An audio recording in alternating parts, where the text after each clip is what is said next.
Good afternoon and welcome to the Learn Community Education session, Choosing a Retirement Community. My name is Dara Ray. I'm the president of Learn. Happy to be your host this afternoon. A little bit about Learn, if you're not yet familiar with our organization.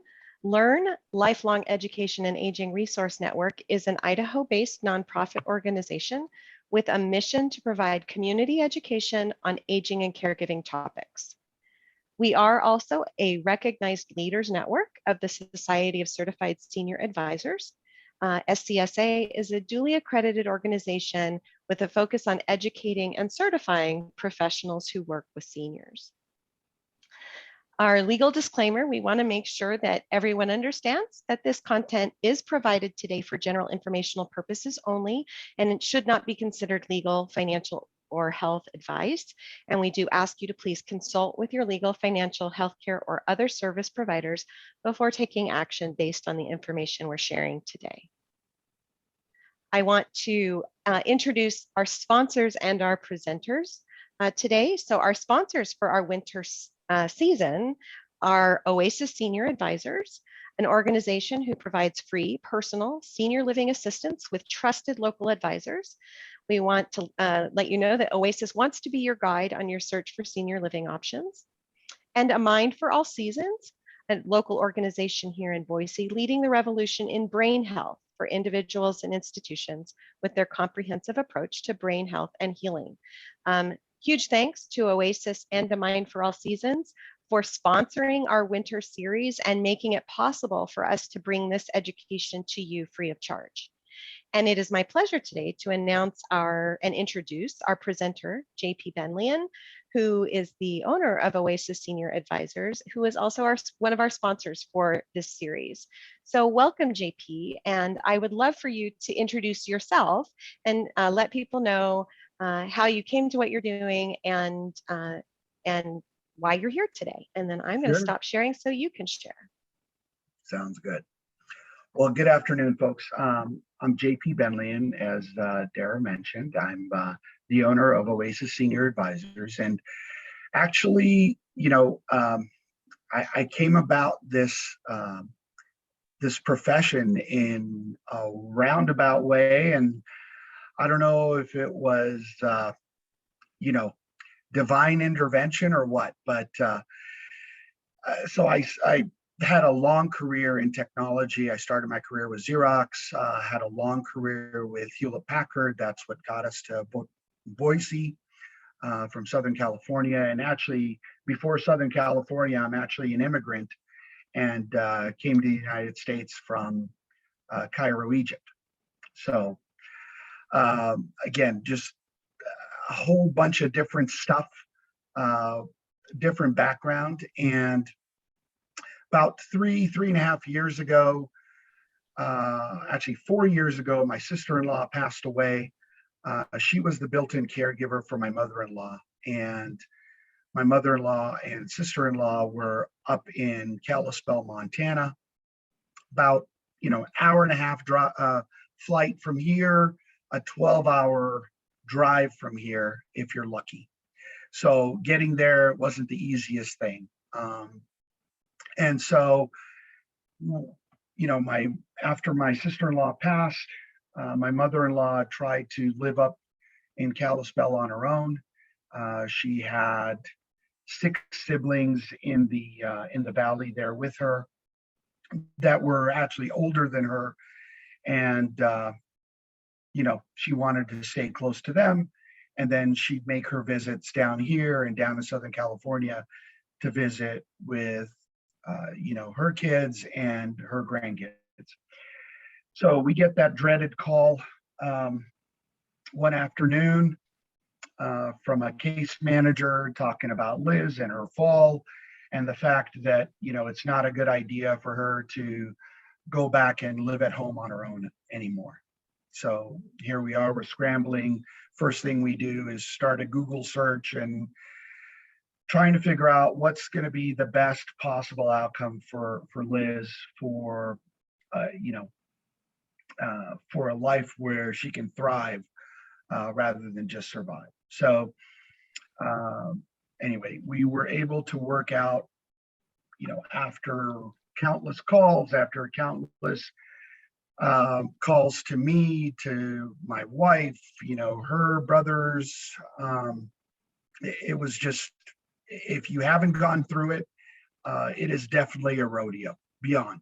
So anyway, long story short, we got her to live with us half the year, the summer months and the fall months, and then got her to live down in Southern California the rest of the year. And so that worked out, and that was a good outcome for Liz. Fast forward about a year after that, I get a client, and it's actually Oasis Senior Advisors. And the president of the company is a former colleague of mine from Hewlett Packard. He calls me up and says, can you come in and take a look at the platform that we do, evaluate my technology team, and let me know what you think. So we did that. And this was, so it's a franchise business, by the way, with about 150 franchisees all over the country. And this was just after their national conference. And typically during their national conference, they're showing off what's new with the platform, what their franchisees are doing, how their franchisees are leveraging it, and how they're helping families around the United States, kind of circumvent this and navigate this process. So went in, evaluated the team, evaluated the platform, basically recommended him and them to fire the team, outsource the business. And I had won the business, so got really immersed in the technology, really immersed in the space. I didn't even know it was a thing when I was going through my quest with my mother-in-law. And then towards the end of 2019, bought my franchise, thought I'd give a go. And here I am, nearly 2 years later. So it's been great. It's obviously been a little challenging with COVID, obviously, and with all the gyrations that families have to go through, as well as the communities where we place that they have to go through. So, and then, even with families that don't place, that decide they're going to keep their loved ones at home, some of the stuff that they've been facing over the past couple of years. So, well, thanks for introducing yourself, JP, and we're looking forward to a presentation that helps us understand this topic better. It's great. Yeah. So, let me.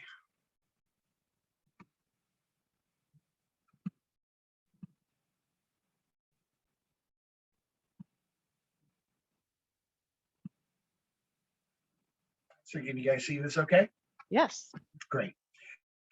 So I'll only have about 100 slides to go through. Hopefully you guys will be patient with that. Somehow I know better. No, and so, I know that the topic is finding the right, residence for seniors when that time comes. But the reality is there's a lot that goes into making these decisions, and a lot of work that needs to go into place as you start, navigating this whole space. So it comes down ultimately to planning. And unfortunately, this is a topic that people typically don't like to talk about. This is a topic for those that aren't planners that kind of gets shoved to the side.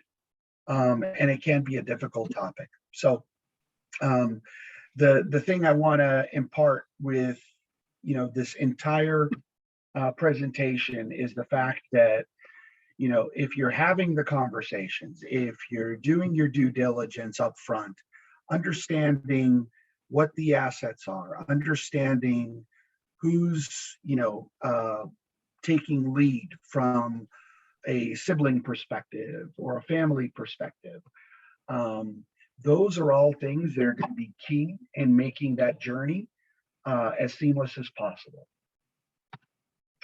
So this will give you an idea.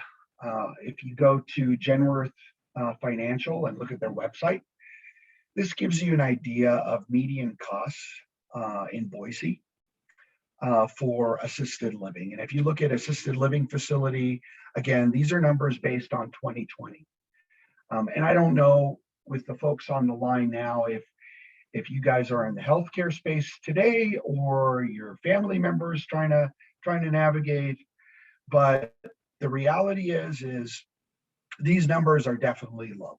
And the reason they're low is because if you look out anywhere you go, everyone's got a hiring problem. Everyone's got a resource shortage. And when it comes down to it, facilities are having to pay their folks more than what they traditionally have paid them. And that unfortunately gets passed on to the residents at the communities as well. So again, this just gives you an idea of some of the financials that would come into place. Now, the reality is that, some folks don't do the planning that they need, don't necessarily have the means that they need. And there's going to be this, opportunity for Medicaid. And again, yes, there are Medicaid beds for folks, for seniors, but 9 times out of 10, it's a challenge to find Medicaid beds or Medicaid rooms for our seniors, unfortunately. And if not, there's got to be this additional thing where we look at what the spend is going to look like, if it's going to be whittled down to, or convert over to Medicaid at one point, then potentially the family could kick in some dollars and get that senior a private room versus a shared room, even get them to a different facility versus what they're presented. So again, those are the things that unfortunately we all get faced with, depending on what the means are for that senior. And then when you start looking at senior housing, there are all kinds of senior housing, right? There's assisted living, memory care, there's standalone buildings strictly for memory care. There are senior apartments, CCRC. So if you're in the Boise area, continuum care retirement community would be something like the Terraces out in East Boise. Residential care homes. So these are homes that are converted into mini assisted living homes. They'll house anywhere from 6 to 10 seniors. A lot of the times, they'll even be shared rooms. And again, you've got skilled nursing, home care, independent living, and then standalone assisted living. And one of the terms that gets bantered about quite a bit these days is aging in place. So, when we're talking to a client, we're trying to understand where they are today, where they've been in the past, and where they want to be in the future in terms of, they could be a completely healthy couple, everything's great. Maybe one of the couple is starting to need some additional care. Maybe some dementia is setting in. And so now you have to factor in kind of what that looks like, what that, what that next year to 2 years looks like for that couple. And again, take that into account. And again, the last thing we want to do is have people move into a community and then move out of the community because their care needs become excessive for that community, or they don't even supply the cares that that couple specifically needs. So now they've got to move, and typically what we see is a decline with each move that happens. So again, those are things that we factor in. If you look at the Boise market, the Treasure Valley specifically, we've got over 200 of these properties in the valley.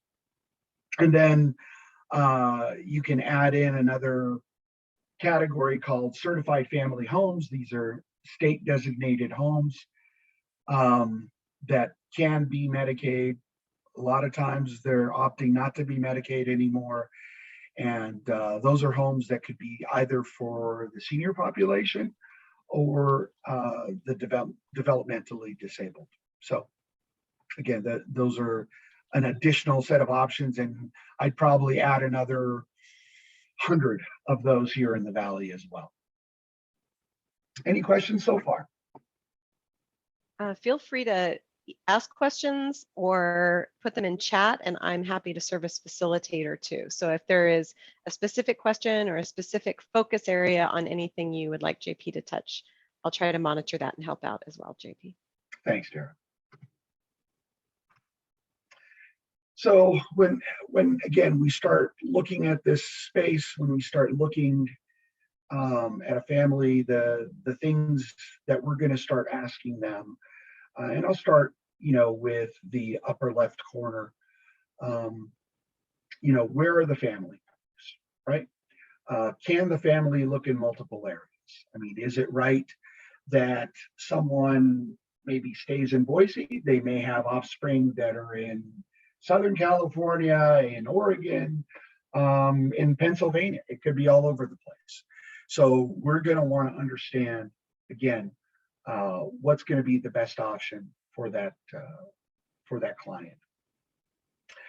And then, unfortunately, the financial piece is a critical piece to understand right from the outset as to what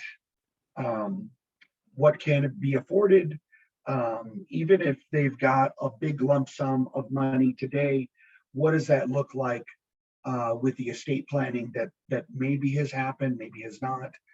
Maybe they're thinking about estate planning, but ultimately, what are the wishes of that senior if there is some kind of financial aspect that's left behind for the family? So that, again, and I'll explain why that's important here shortly, but that is critical. The other thing are the care needs. The care needs are absolutely critical. A lot of times, and again, because of this pandemic and because of the shortage in resources, a typical community that would take, a person with a 2-person assist with excessive care needs, they may not be staffed, and they may come back and tell us, "Hey, JP, thanks for thinking of us. Unfortunately, we can't accept this resident at this time, but keep thinking of us." So then we've kind of got to go back to the drawing board and see what else the family has looked at and what else they want to tour. And I'll again walk you through that process as well. And then, the next piece is the support. We are there to provide the support. I don't see any of my counterparts here in the Valley, but you've got a number of other avenues. If you don't like Oasis, but you want the help, there's Granny on the Move here in the Valley. There's Care Patrol here in the Valley, and they all do a great job. We all just do it a little different. Okay. The other thing is, what does my next step look like? What can I expect? Again, 75% of the calls that Kathy and I get, these are folks that are dealing with this for the first time and have not experienced any of this. So again, they're thrown into the deep end of the pool and they're having to navigate on the fly. The legal support, again, is going to be key. We're going to have that discussion. We're also going to have the financial support and see what documents are in place. Is there a power of attorney? You know, are there any kind of healthcare directives? Those are all things we need to understand. One, because we're going to capture the information of that senior, and we're going to need to get a buy-off from that power of attorney if we're not talking to the senior directly, to forward on that information and you know, make sure we're not violating any kind of HIPAA any kind of HIPAA issues. So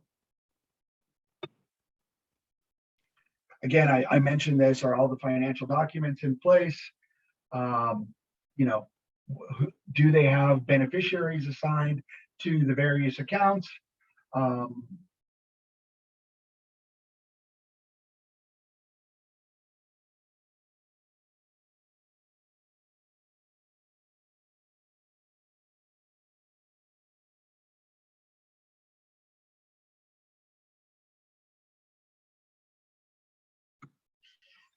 I'm not sure how much I missed there. Are we good there, Dara? Oh, Somehow everybody got muted, so I think Yeah. we're all back. Okay. Start with your second bullet point. I think we got the first one, but I think then we hit the mute Okay. button somehow. Yeah, so what I was mentioning was, you know, you want to make sure you understand what insurance policies are in place.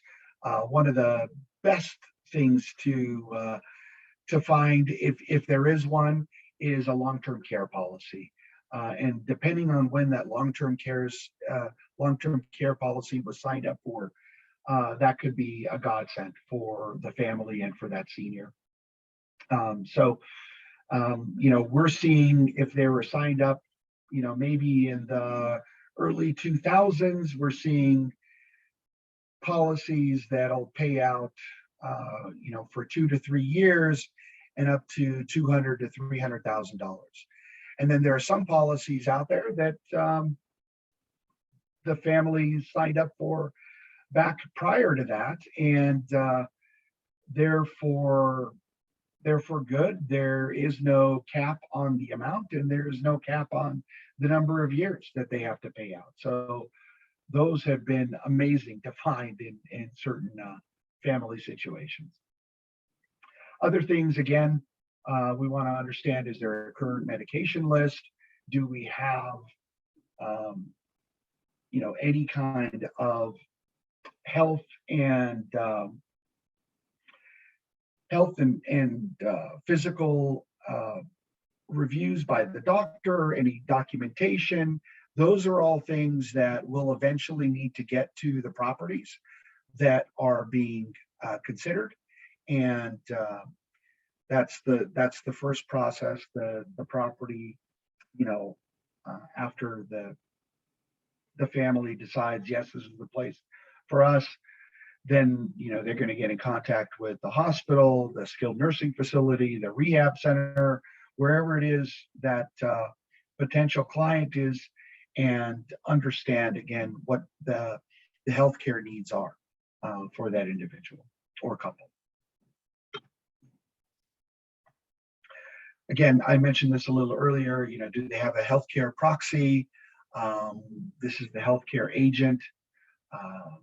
And this is, again, these are things that are going to be in place to be dealt with if they are hospitalized, if they're dealing with any of that. Do they have any advanced directives? These are, you know, written instructions that explain their wishes. And then, do they have a designated financial power of attorney? And have they informed their designee? So those are all things that are going to come into play when we start looking at, well, when you start understanding what the financial situation is and the healthcare situation is of the loved one. And then that's all going to come into play when we start looking at actual communities. The estate plan is a biggie. And more we're seeing people that have gone through the estate planning. They've identified, they're going to have some sort of a lump sum to pass on. And typically when we meet with families and we meet with the seniors, we typically hear two things. So the first thing is, look, I don't want to be a burden to my family.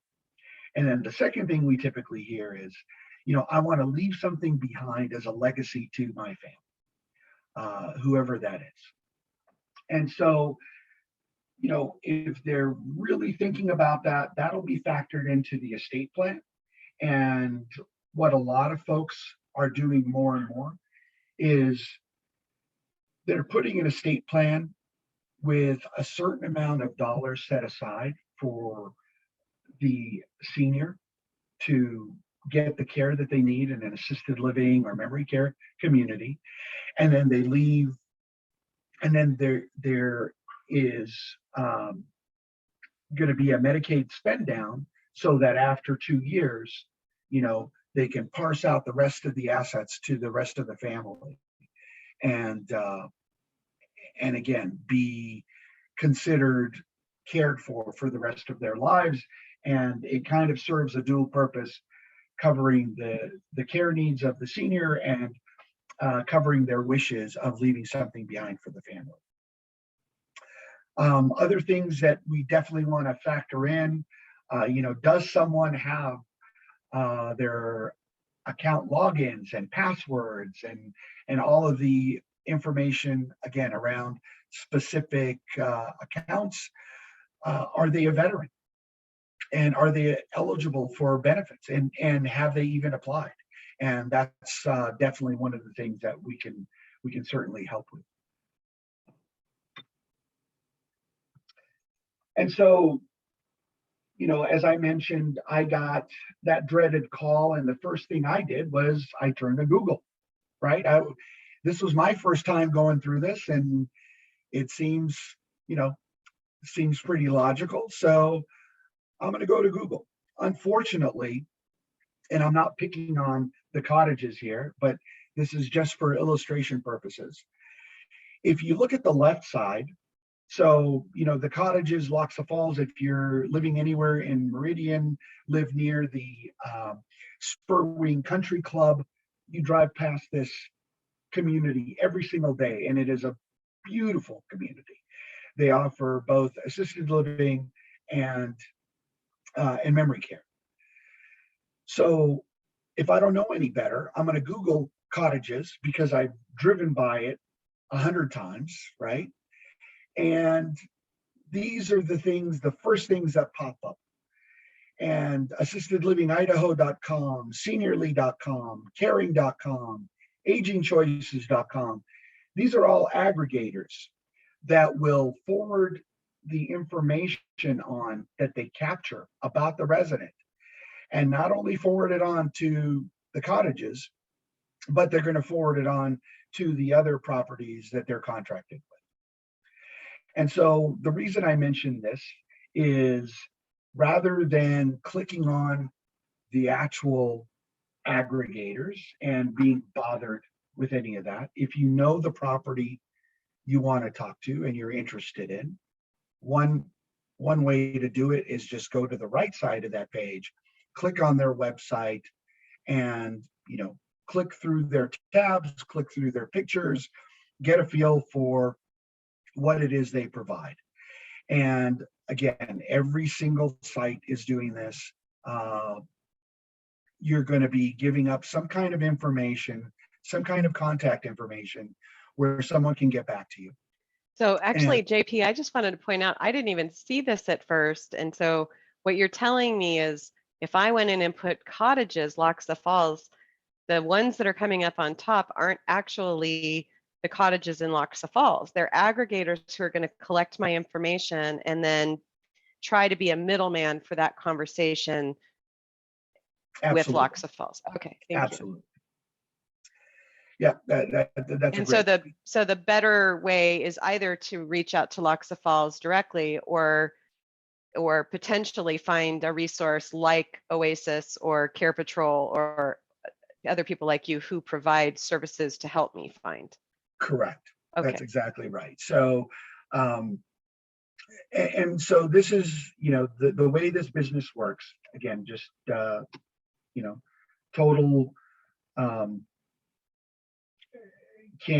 total being candid here. So, you know, there is no secret. The folks that are aggregators, what they do is they go out, they get contracts signed with properties, and they promise that they're going to bring a certain number of potential prospects through the door to each one of those properties, right? And for that effort, they get a dollar amount. It's some percentage of first month's rent and care. It could be some other thing that's worked out in the contract, but there is some kind of financial piece, that financial exchange between the property and the aggregator.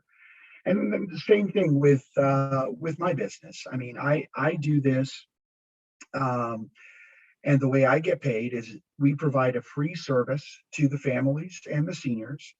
And the way we get paid is we get a percentage of first month's rent um, and care at whatever property that senior decides to move into. So again, that you might think, for the cynical people out there that may think that, okay, well, what's to prevent you from taking me and my family, me and my loved one, to the more expensive places?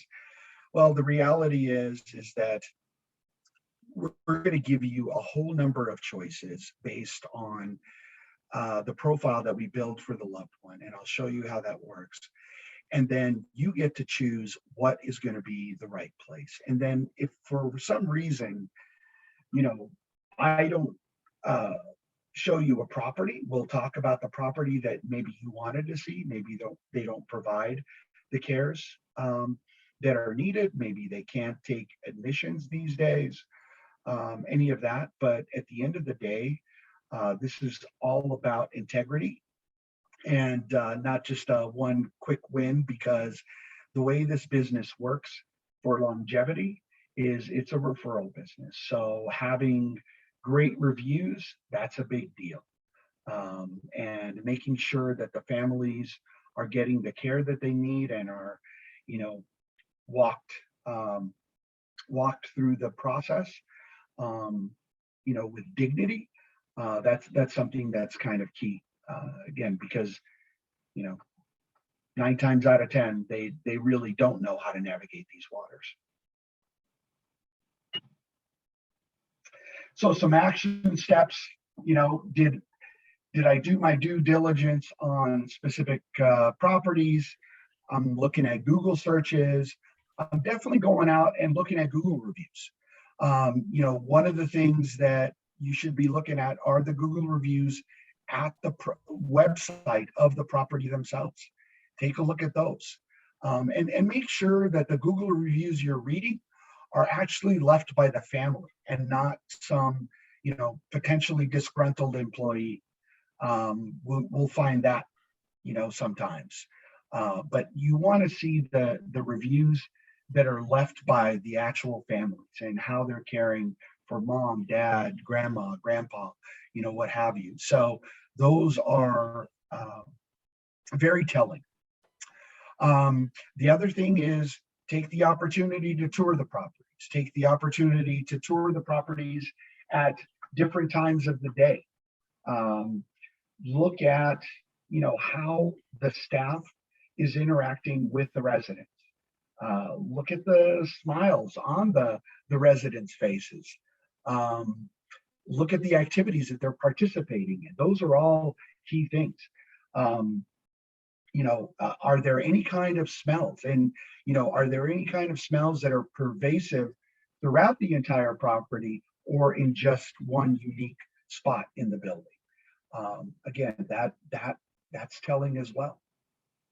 The other thing is read the contracts. These are typically, once you decide you're going to, work with your loved one to be placed at any of these communities, they'll all have some sort of contract to be signed.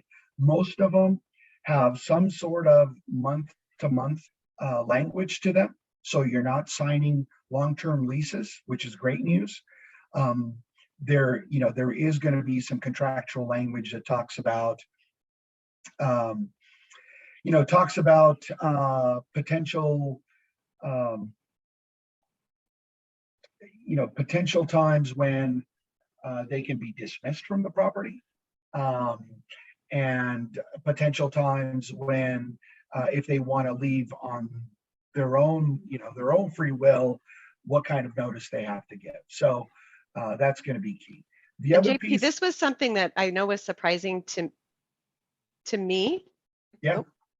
I was just going to say, this was something that I know was surprising to me and to some of my own colleagues, that you can actually be, once you've moved into a facility or community, sorry, wrong word, into a community, whether it's assisted living, not so much independent living unless you're really raising a ruckus, but assisted living and additional care beyond that, that it actually is not unusual for people with behaviors that are not acceptable to be asked to find someplace else to live.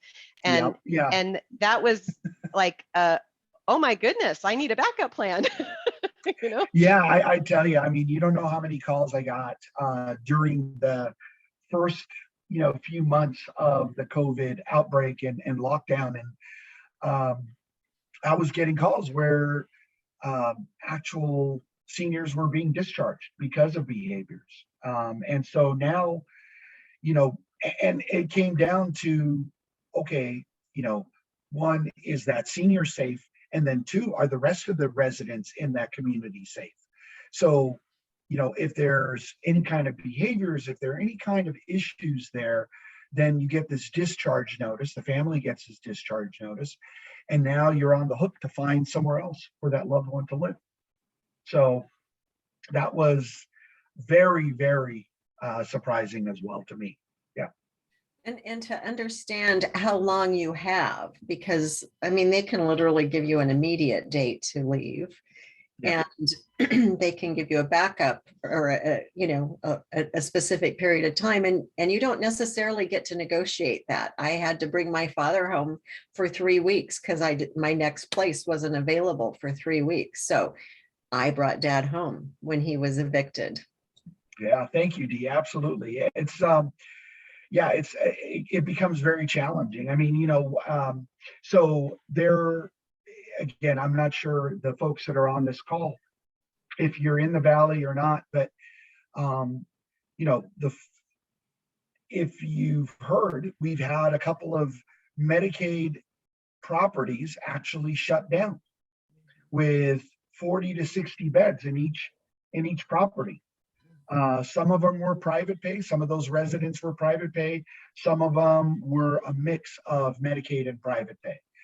And so they were given 30 days, and now all 60 folks, right, in a worst case scenario, were needing to find new residents. And so that was absolutely challenging. Yeah. Another thing to definitely look at are the state oversight reviews and surveys, and see how that community is doing if you're honing in on a specific community. And JP, if I could just interrupt for a minute, is, also just pay attention to, it's real easy to sign up on the web for a service. And in the beginning of my journey, that's what I did. And I didn't realize I was committing to a service when I did that. I thought I was just going to get some help, but everybody's not as upfront about what the process is.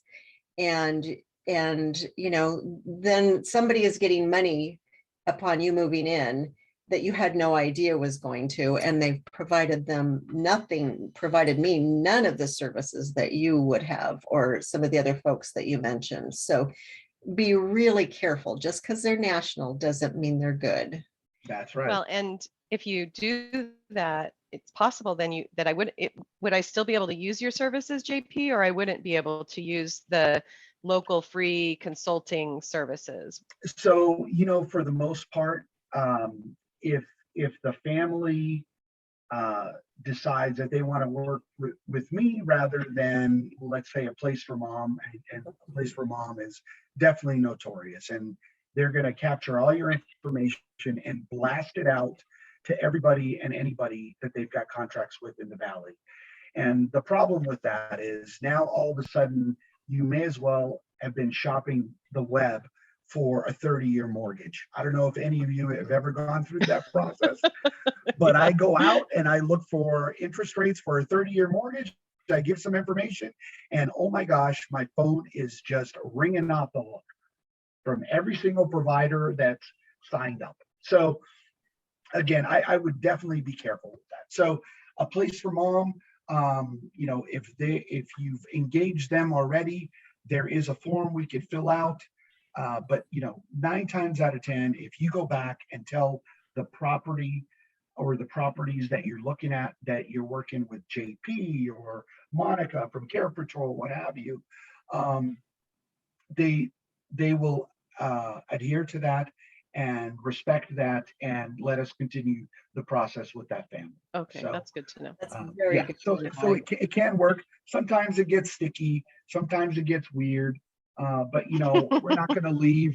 We're not going to leave those families out on the lurch. I mean, they're going through, all kinds of stress as it is.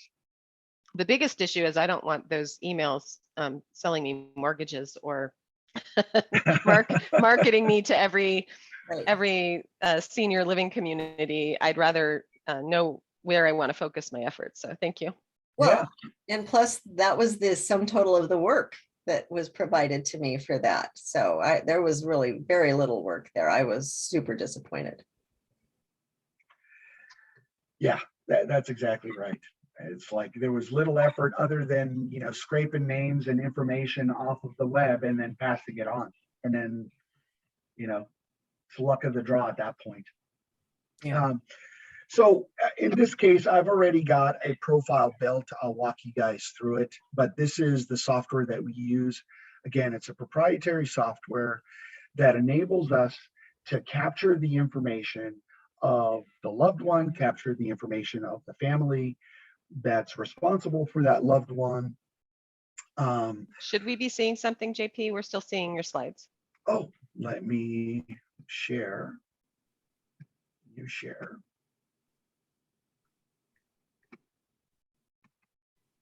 And you're showing us the software that you use, and that also helps us understand both how you do this, but also the kind of information that's important to gather that you and others would need, correct? Absolutely. Yeah. Okay. So are you guys seeing it now? Yes. Perfect. So I'll show you this this profile that I built. This was my grandmother. So as I mentioned earlier in the call, we came over from Cairo, Egypt back in 1967. Boy, it's been a while. I was 3 years old at the time, and we ended up in New York, then Northern California, then Southern California. We got sponsored by the Armenian Church to ultimately get to the United States during the Egyptian-Israeli War. And as you can see, I'm not dark-skinned. I'm blue-eyed. My whole family is light-skinned, blue-eyed. We were Catholic, and boy, it was just not the place to be at the time. So my parents, opted to get out of the country and look for a better future for their kids, me and my brother. So anyway, we got to the United States, we get to Southern California, and we start getting the rest of our family over, and we brought our grandmother over. And my grandmother, and I was 11 years old at the time. So my grandmother had a broken hip. She was in a wheelchair for the rest of her life. My parents were just trying to make a go of it. And long story short, she ended up in a nursing home. So all of this being said, I can tell you, I was, 11 years old, and I still remember the smells. I still remember, you know, her crying. I still remember the care she got. Some people there that were caring for her were amazing angels. Others, not so much, right? And even as a kid, I could tell. So those are all things, again, that I encountered, I remember. And you fast forward, you know, what, 48 years or 47 years, and you look at what's available to our seniors these days. And I tell you, as soon as I got into this business, I'm going back telling my wife, honey, oh my gosh, this is what we're doing when we retire. I can't wait. You know, what do you think? So I know I toured a facility or a community recently, and I came home and I said to my husband, only 3 years till we're eligible, you know, and we could go live there in 3 years. That's a beautiful place. I mean, there are some amazing properties out Mhm. here. You know, there are, I mean, you basically are looking at a cruise ship that never leaves port. It's pretty unbelievable. So anyway, what I did was I built this profile around my grandmother, and I'll walk you through the scenarios. But, you know, so the first thing I'm going to do is I'm going to capture the information about who's responsible for that senior. It could be themselves, but in this case, I'm responsible for my grandmother. I've got power of attorney. And then I'm going to capture information about my grandmother, where she's residing, how old she is, you know, all of that stuff. And then, is she eligible for veterans benefits? Does she require medication management? Can she walk upstairs? That's the first part. Then I'm going to go and we actually go to the ADLs specifically. And the activities of daily living are going to be very telling for the property. And actually, what we do with this software is it's going to match the care needs to the properties that can handle those care needs. So that helps circumvent, you know, you having, or the, you know, the family and senior having to make multiple calls, kind of, you know, shooting in the dark. So we will pinpoint the properties that make the most sense based on the care needs. So again, in my grandmother's case, she needed full assistance bathing, full assistance dressing, some standby supervision in eating. There was no dementia. There was bowel and bladder incontinence. And then she definitely needed full assistance with toileting. And then in her case, she was so light, you know, she was a one-person transfer and she was using a wheelchair. And then there was nothing else that went on in any of these items in the bottom. JP, I'm just curious, having been in the business for 10 years now, when I started, there was no assisted livings that would take someone with a sliding scale insulin. Has that changed? You know what? Not really. Okay. Yeah. That's a frustration. It's very It hard. is. Sometimes they don't need anything else, just their insulin. Yeah. But what happens is they will do that. Maybe they'll do something with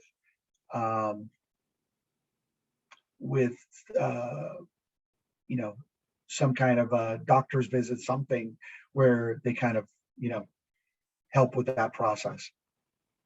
To adjust it. Yeah. Yeah. And, you know, and more, in fact, one of the questions that families 9 times out of 10 will ask as they're touring is, okay, do you have transportation to my doctor's visits and my appointments? And what we're seeing more and more is the doctors and the nurses actually coming to the properties so that the seniors don't even have to leave anymore and do any of that. So that works out pretty well. The next big piece, again, is the financials. And in this case, just for illustration purposes, I put together $1,200 in Social Security, pension of $1,000. So she only had $2,200 in monthly income.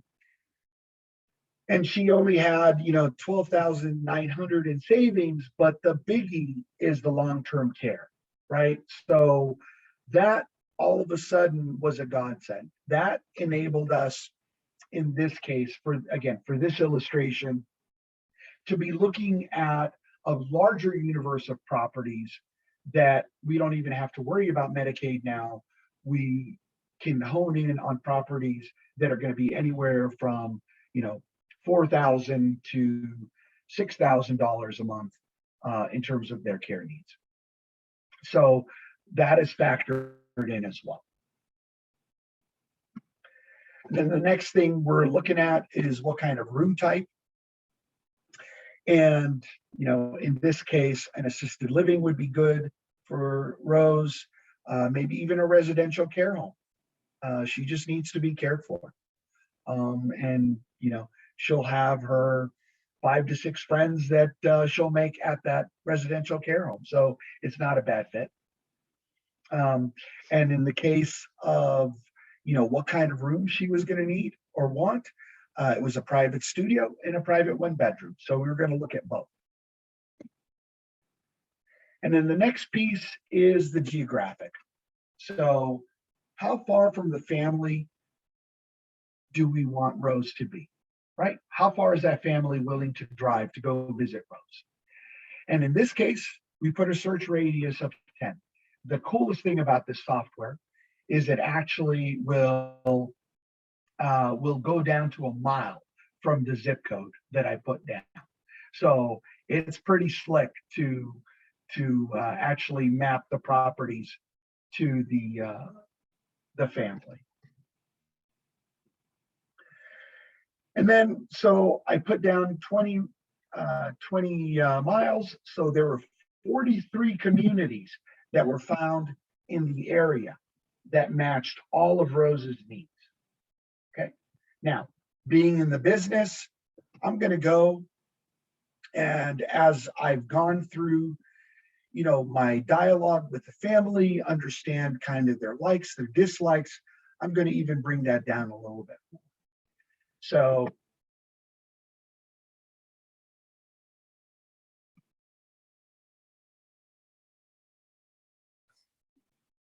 while that's coming up, JP, I personally find that, yes, you have to find the right community for your loved one, but the closer that they could be is more advantageous because you get to go by and see them. I happen to have picked a place that was on my way home, so I could swing by and just pop in and see my dad, even if it was just for 5 minutes. But they always knew I was popping in. Absolutely. No, that is a huge point, Dee. Thank you. Yes. That is definitely a big deal. And, again, looking at the proximity to the family, I was dealing with a gentleman this past Monday. He lives in Payette.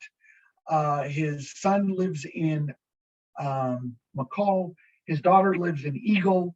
And he was absolutely, hell-bent on a cottage, and he was good for independent living. So in this case, we showed him 2 properties. He was ready to sign at the first one, and the first one was Brookdale, and they're a phenomenal property, and it was really attractive to him. And we're like, Ed, let's please hang on. And let's go take a look at the second property and tell us what you think then. Because we ended up going to Eagle Island, Edgewood, Spring Creek, and looked at the cottage there. And now all of a sudden that was the better property, and that worked out better. So again, it's proximity to family is a big deal. And so, him ending up at Edgewood Spring Creek left him 3 miles from his daughter and on the way and closer to McCall than, going out to the Park Center area. So, yeah. And then, so what I do with this information is I take it and I click on the properties that are going to make the most sense. Again, based on the dialogue I've had. Now I can choose all of them, but I'm gonna have a pretty aggravated family, coming back to me. So, being in the business, I'm gonna get a feel for what they like, what that senior likes, and what's gonna strike their fancy. And I'll send them anywhere from 5 to 7 properties so they could look at anonymously online. And that's the coolest thing about this process versus what others in the business do. So one, we give the families and that senior the opportunity to look at the properties, read the reviews, read information about the properties, look at pictures, and then come back and let me know, hey, JP, out of the 7 you sent me, these are our top 3, and we'd love to tour these 3. And so we'll walk, hand in hand with that family, set up the tours, actually attend the tours with the family. And we never have to give up any of their personal information to any of the properties. So now they're not going to be bothered by any salespeople, any marketers, until that family is ready to, move forward with a specific property.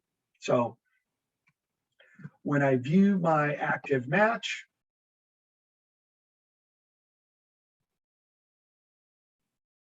these are the properties I chose. They'll get an email linking the property so that they can look at them anonymously. And then additionally, what will happen is each property that is a prospect for any of these communities will get an email as well, letting them know that there's going to be a potential tour that could be coming from this specific person. And a lot of times what will happen, especially again, because of the resource shortage that we've got, they may look at the care needs and call me directly and say, hey, JP, I got to tell you right now, we're short on staff. We don't have the care needs necessary. So unfortunately, you're going to have to wait. Again, if they're dead set on this property, you're going to have to wait, a certain amount of time, or you're going to have to look elsewhere because they don't even have any kind of a path to additional resources.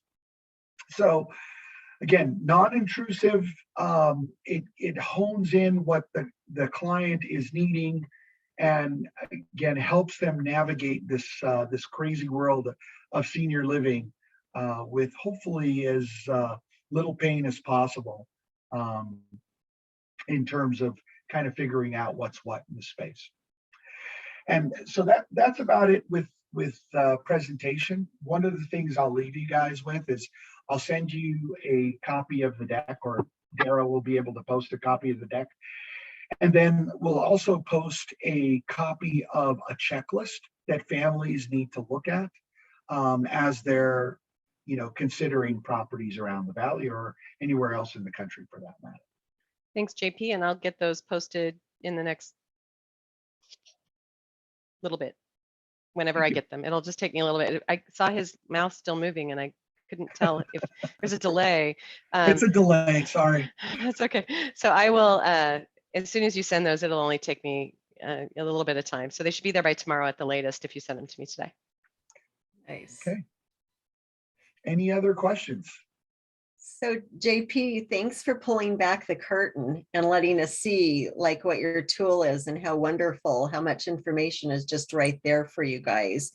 And, another point to this is because you are in the business, you also hear, we all hear, where the care shortages are, or where the surveys had a problem, or there's a change in executive director or nursing director, and those all kind of affect the potential care. And so I know you have that information there and a way to just kind of do a quick check what's going on. So to work with somebody that does this and actually has this level of detail is so amazing.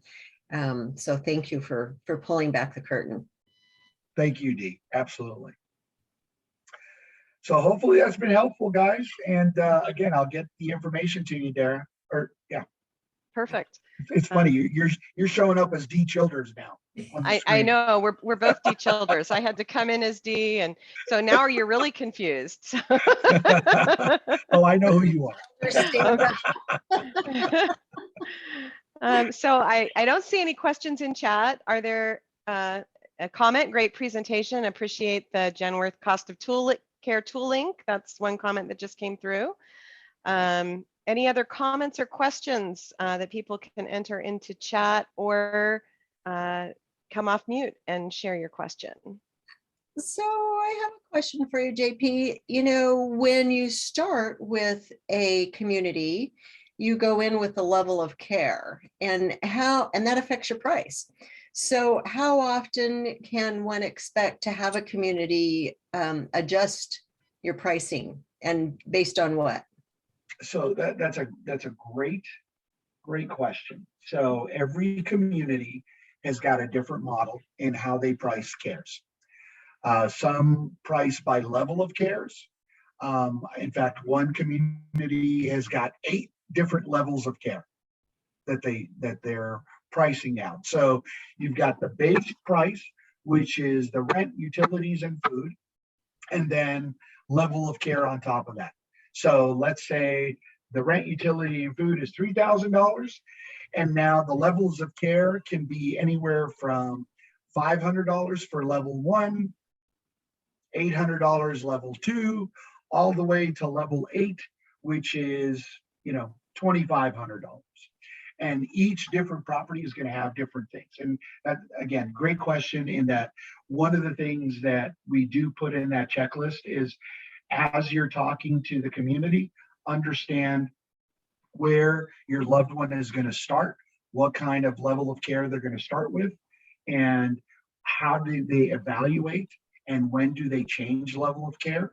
Those are things you absolutely want to know. And typically there is going to be a care meeting between the property, the loved one, and the family, understanding every 90 days what's going on with that loved one. So you're going to know as things pop up, what's going to be needed or what's potentially coming. Mm-hmm. So again, you've got levels of care. You've got some communities out there that use an a la carte menu. So to bathe a person, it's going to cost you this. To do this, it's going to cost you this. And it's like this Chinese menu with pricing for each individual task that's out there. And then some have a point system. So, for doing this, it's going to be this many points, and, level 1 is up to this many points, level 2, this many points, so on. And I assume that's all included in the contract, and therefore is a big part of your comment that you make sure you read the contract and understand it, right? Absolutely, yeah. The levels of care, that's a big deal. You definitely want to pay attention to that. You definitely want to pay attention to the community fee. What does that get you? In every single property, just to come in, you have to pay some sort of a community fee, anywhere from $500 to $3,000. And the latest one I just heard was the community fee of $3,000. Part of that goes to the assessment of your loved one. Craziest thing I've heard. So, yeah. Wow. So we have a hand up from KJ. KJ, can you come off of mute and ask your question if you've got one? Hi. Hi. Hello. My phone won't let me type in the chat today at all. That's okay. But we do the certified family homes. And I know a lady that she's trying to retire and she wants to move the lady out of her house. And none of the facilities will take them when they are on like Medicaid, Medicare. You can't find anywhere for them to go. Nobody will accept them. We're the only ones that will take them. And then when we have them, if there's a problem that we need to move them, we can't, because there's nobody will take them. Yeah, that's been a tremendous frustration. I mean, one of the things that we do as a way to give back to the community is we try helping families that are on Medicaid, helping them get placed as well. And that's been the biggest challenge. As I mentioned earlier, you had a couple of properties that did a great number of Medicaid beds and they shut down. Or, more and more properties aren't doing Medicaid beds at all, So that's become more and more challenging. Absolutely.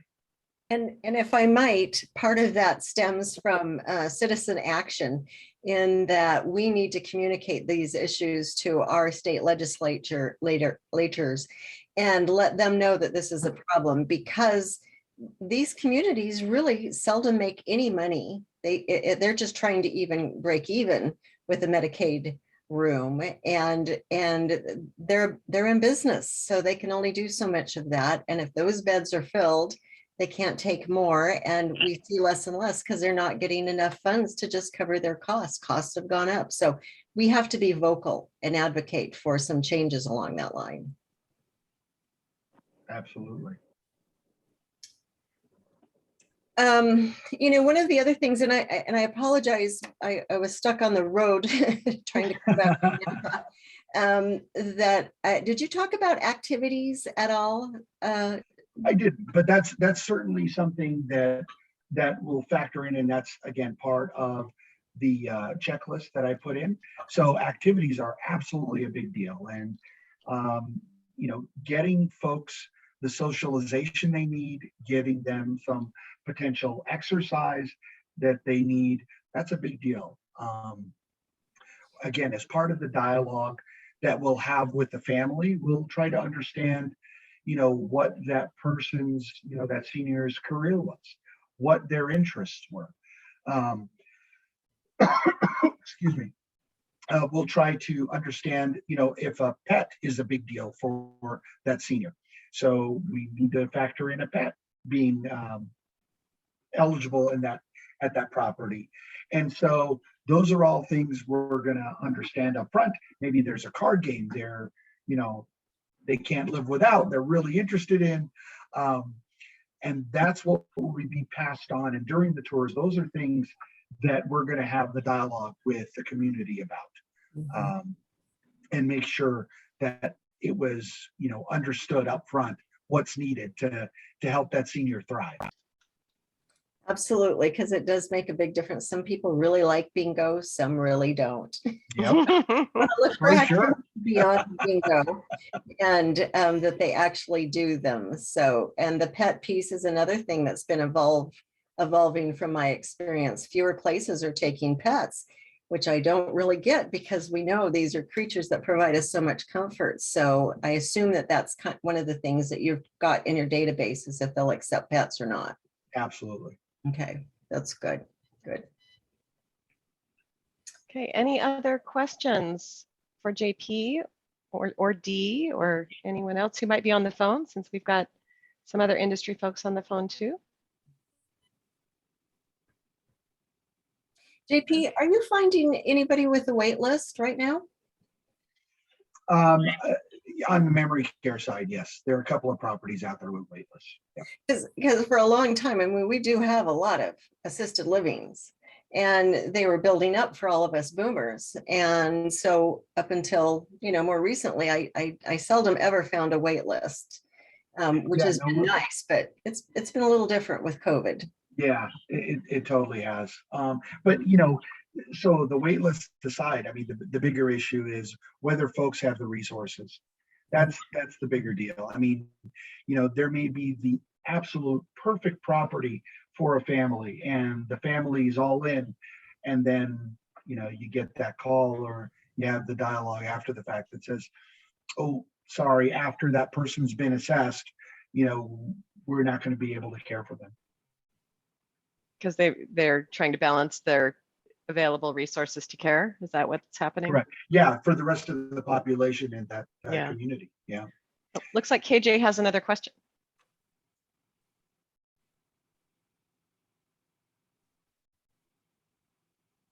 KJ, you got another one, or was it the old hand up? I don't know. No, don't think I touched anything. Sorry. Okay, I probably didn't put your hand down. All good. Just wanted to make sure I hadn't. Let's see. I will lower your hand. We're good. Okay. Any other final questions? All right. Well, I'm going to try to share the screen here just for a final wrap up.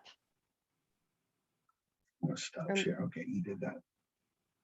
All right. And did I share the right screen? I did not. So hang on. Got to share a different screen. Okay, that looked like the right one to me. Was it the Okay. thank you Is slide? it there? Yes. Okay, it's there. Good. Okay, so thank you, JP, for a really insightful presentation on kind of the high level things we should be thinking about, but also getting down to that detail of things you need to know and things you need to be prepared to ask, and the value and benefit that an advisor can bring to you, and how much easier it can be for your family for no additional cost to you, which I still, you find the right advisor. And wow, that's, I think somebody explained it to me once. It was kind of like a realtor for assisted living or for senior communities. That's exactly And I thought, right. Yep. okay, I can understand that actually. So, Well, and just like the realtor, they are wonderful resources for they're wonderful resources for resources. yes, as is JP and Kathy. That's not just all that they do. They're in the community and the world, and they have lots of resources available. So the expertise ranges wide. yeah. So thank you so much, JP, for volunteering your time today to share that expertise to help us better understand the business model and the service offering of Oasis Senior Advisors and other advisors like Oasis. And a really, really heartfelt and robust thank you to JP for your support of Learn, both as a member, a volunteer educator, and really importantly, a sponsor, making it possible for us to bring this quality education to the community free of charge. Also a shout out to, again, A Mind for All Seasons, our other co-sponsor for this series. And we're grateful, so grateful for our businesses that are sponsoring our efforts here. For everyone who attended today, if you're not already on our mailing list, you will receive an email inviting you to join the Learn mailing list. You'll receive an email about once a month with updates from us, upcoming classes, other things that might be happening of interest in the community. We try not to send too many. It's about once a month.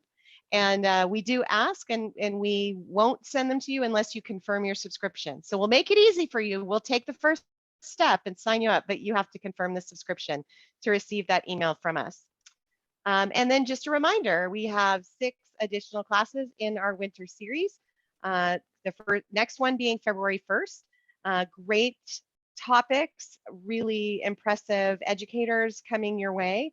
And we hope you will join us again and share information about these classes with your family, friends, colleagues, clients, so we can get even more people to join us live or to watch the recordings on the Learning Library on the Learn website. So thank you again for being here today, and we hope to see you again. Thanks again, guys.